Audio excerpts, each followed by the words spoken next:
ละ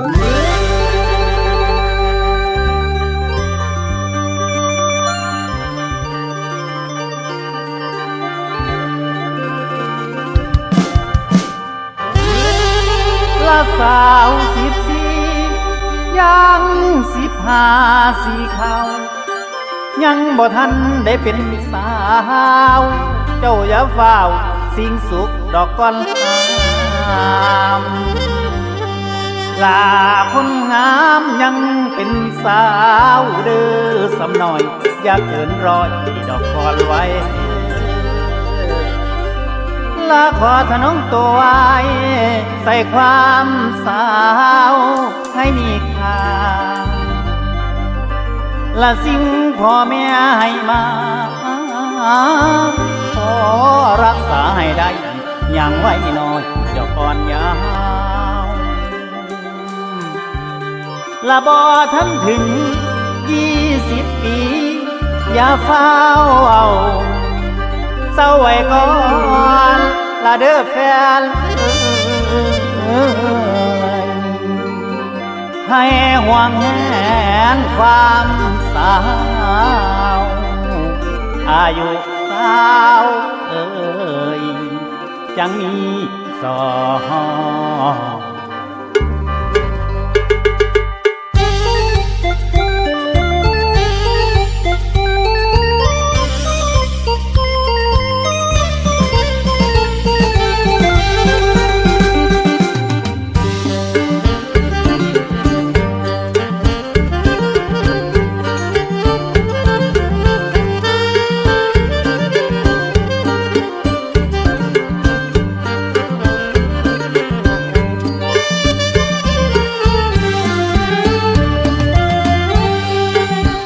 บ่ทันโกนขนบ่ทันได้แซมแก้มยังบ่สดใส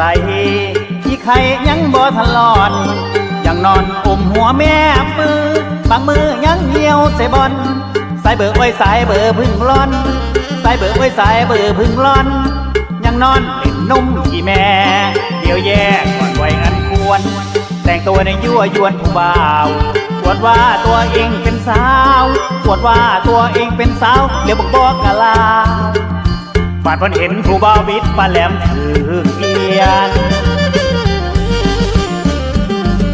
โอ้ยเด้นางอย่าเฝ้าเห่าเด้อทุกมนสาวสำน้อยมาสะเด้อนางเอ๋ยกำลังแหลกเลิงใบหน้าเปลี่ยนสีโตพี่นี้สิขอเก่าขอเตือนก็อย่าไปเรียนหนังสือก็อย่าเสียเลยถึงฉันก็สำคัญสุมมวนน้องสาวม.1 ม.2ก็อยากขน้องข้าสะเด้อนางเอ๋ยตำลาเลี้ยนท่องไว้อย่าไปเร่ดื้อของพ่อแม่น้องเที่ยวส่งเสียเงินก็อย่าสุกเลิศนำเขากับผู้ที่มาล่วงวาวรักเจ้าแต่พอทันถึงวัยอย่าไปสิ่งสุขก่อนห้ามแต่งตัวในยั่วยวนวนราเป็นแค่ม.3ก็อยากขน้องเกินตัวรักจริงก็จะได้ห้ามตัวรักชั่วก็จะได้ห้ามเสาโบราณเขาเตือนไว้ให้ฟังเมื่อสิ้นความหวังน้ำตาพังกลับมาเมื่อสิ้นความหวังน้ำตาพังกลับมาโอยได้ละตั้งใจเรียนสาให้แม่สะเด้อนางเอ๋ยอย่าไปแม่ลักเลเสียลงเดินทางเดี๋ยวสี่ห่างไหนละวังการเรียนก็ให้เจ้าเพี้ยนความเศร้าให้มอเศร้าขึ้นได้ให้ใช้ชีวิตของสาวให้ใช้ชีวิตของสาวให้มันยืดยาวได้สัก10 ปี15-25พอดี